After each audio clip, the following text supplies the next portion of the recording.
This podcast is brought to you by the following sponsors. Your San Diego County Toyota dealers. We've got what it takes. Fix Auto. Corky's Pest Control. And Lolita's Family of Restaurants. Hey sports fans, Christian Pedersen here with San Diego Prep Insider for the Open Division Finals. I'm a little lonely though. Aaron, you're back! Hey! I'm just kidding. We had to temporarily kick him off because you said last week if Jalen didn't drop 50, I would say didn't. Goodbye. He didn't. So we temporarily banished you. We permanently banished Tommy. Bye, Tommy. But yeah, so let's get back to the But real I'm basketball. back. Yes. Let's get to the basketball. Folks, Open Division. That right there means what? That means the best These of the are the best. best of the best of the best of the best. Of the best? Other than Hilltop. Kidding, joking, sorry. Just had to throw some love to the This guy, 14 dude. seed still going. Look, folks, this is not just for a CIF section title. Yeah. This is for state seeding. This is for bragging rights. This might be for the fate of the human race. Something like that. This is big. Yeah. This is one side of the brackets private schools, one side of the brackets public schools. Gotta love This that. is everything that you would want when you're deciding who's the best basketball team in the county. Yes. So Aaron, the very first game is a rematch Oh, man. from earlier this year, which I believe your caption was Saints wins battle, Foothills wins war. Yeah. Well, war has broken back out again. First one, Yeah. Saints, Foothills. Aaron, Wow. I know you want to talk about it, so take over. All right. Well, who can't get excited for this? Think about this. I mean, you've got If you're not excited, someone check your pulse. seriously. I mean, you've got again a rematch of a game where St. Augustine just surprised a lot of people in San Diego with not just a win over Foothills Christian, but a dominant win over the Knights. You know, they were able to be really physical with Jalen Hands to the point where some people felt that their physicality warranted more foul calls, what have you. It doesn't matter. They were very dominant in that performance. This game is going to be very interesting because as we speak, the California Interscholastic Federation, also known as CIF, is making a decision that could drastically alter the course of this game. Tayshawn Cherry in the quarterfinals against La Costa Canyon was ejected after receiving his second technical foul in the second quarter. Now, for those who don't know the rules, if you are ejected from a game due to technical or flagrant fouls, you are not able to participate in the next game. You have to sit out a game. So CIF's just gonna decide whether or not one of those two technicals is a technical, in fact.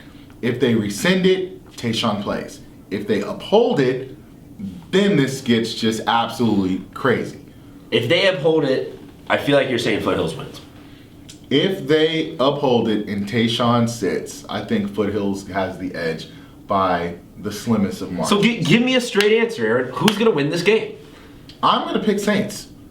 I actually think that CIF is going to allow Cherry to play. If you agree or disagree with the reasons why, we're not here to talk about that. But what I do feel is if Tayshawn Cherry does play, then basically what we have is a Saints team that has gotten stronger as the year's gone on, and a Foothills Christian team that has taken some hits in terms of injuries. When they played last time, TJ Lowry was on the floor. He was a factor. He's not there anymore. You have to rely on a much younger cast, albeit a very talented cast. DJ Carter Hollinger is no slouch. Dorian Blue is starting to play some good minutes for them. But I just feel like the experience level of the entire unit that St. Augustine brings will be a little bit too much for the singular greatness of Jalen Hands.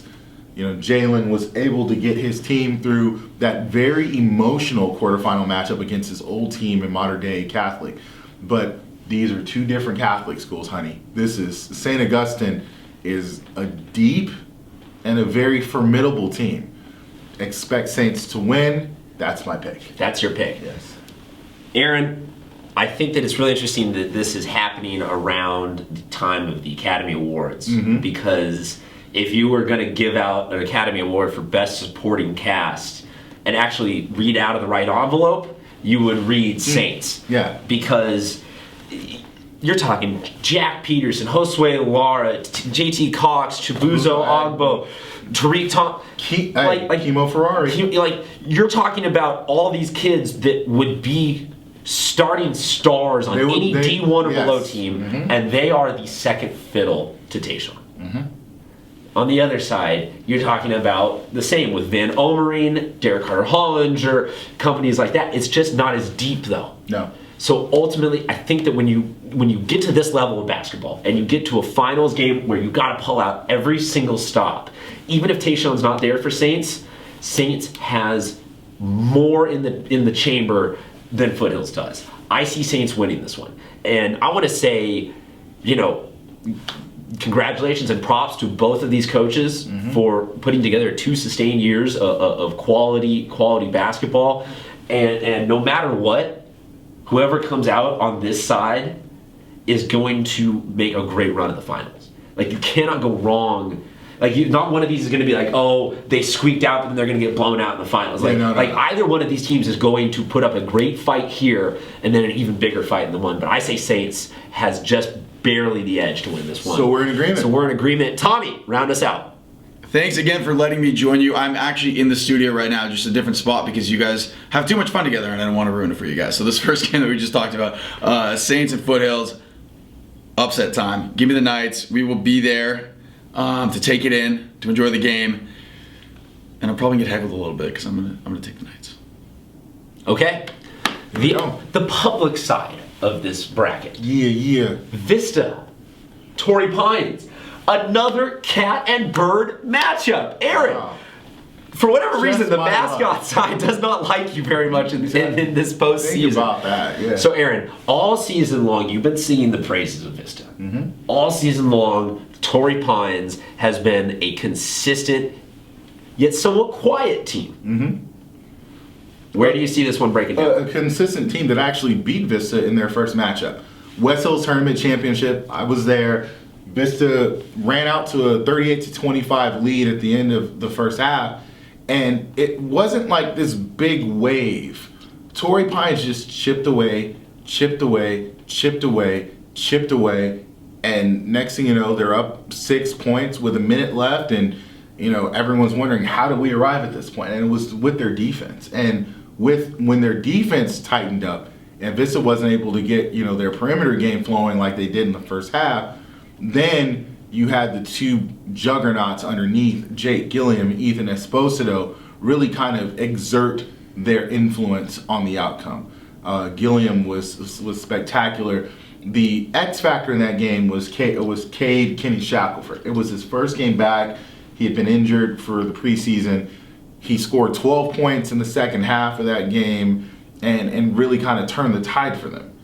Now, with that said, I think that this is going to be an equally... No, it's teetering back towards Vista. No. It's going to be an equally close game. Let's be clear about this. I've been big on Vista because a lot of people haven't been. They haven't talked about... You were an original investor in Vista. Yeah. Like early last year's podcasts, you were talking about this combination of Samuels and Hillstock being an up-and-coming... Yeah, and then all of a sudden, out of nowhere this year, Isaiah Morris blossomed into a bona fide star. They're undersized, but their speed, their three-point shooting, and the fact that they can defend, even if you have a legitimate big, Warren Washington, again, they were able to do just enough, provide just enough resistance for Warren Washington to keep him from having that big game. I think the big difference in this one, though, is that you've got to deal with both Esposito and Gilliam. And, of course, it's at the Olive Garden. So in front of the chaos. So I'm going to pick breadstick night. I'm picking Torrey Pines in this one. I'm, however, again saying that this is going to be one of those games where it's 1 or 2 possessions the entire game. I don't see Torrey Pines blowing this team out, and I don't see Vista being able to overcome that significant size advantage on the interior. So I'm going to pick Torrey Pines. I'm going to agree with you. I'm also going to pick Torrey Pines. I'll make it real quick. I want to just run through a couple of the bullet points that you talked about. Warren Washington and Mission Hills. What separates, in my opinion, Warren and Jake Gilliam, about 100 pounds. And that is a huge factor when you're talking about a big man. And not to discredit Warren, great player, but he's younger than Jake and he's still got time to grow into his body. Jake's a senior, it's time for him to perform, and he's got a big enough, mature enough, physical enough presence to be able to impose his will unless you're going to guard him with 3 or 4 people. And if you do that, people are going to be open. So then you start backing that out. Esposito, he's also big. He can be in there. Kenny Shackelford can play somewhere in that range. If you really needed him to go down low, he can be there in a pinch. He's 6'5". Then you back it out further, and you've got shooters on the outside like Bryce Pope. Torrey Pines is just at that point where they've got all the ingredients needed. You look at them as a well-rounded team. You look at Vista as a team that you don't know what the ceiling is because they're young and they're up and coming. But I think that right now we're going to find out that the ceiling is an open division semis for this year with a state title for next year. Like, this could be a really good team, but I just don't think that right now they have an answer for the big balanced attack that is Torrey Pines. Agreed. Tommy, how do you see it? The other side of the bracket, Vista TP. I love Taurus. I love Jordan. Vista's looking really good. Next year's your year. This year, Torrey Pines. Okay. Wow. Aaron, next time that we're going to be convening, 2 of these teams. it's going to be for the finals. Champions. The final countdown. No? Okay, too white for you. Folks, thank you very much for watching us all season long. you. We're Yes, sorry seriously. that we picked against all of the teams that you love and caused controversy countywide for Yes. our sheer ignorance of basketball. Yes. But hey, that's what we're here for, to stir things up a little bit. Like we said, Saturday Yeah. is when these finals are going down. Yeah. So block that off. Yeah. Saturday night at the Slim Gym at USD. We'll be back before then, though, to break down The the championship results matchup, yes. and preview the championship. So we will see you guys at a game. Arrivederci.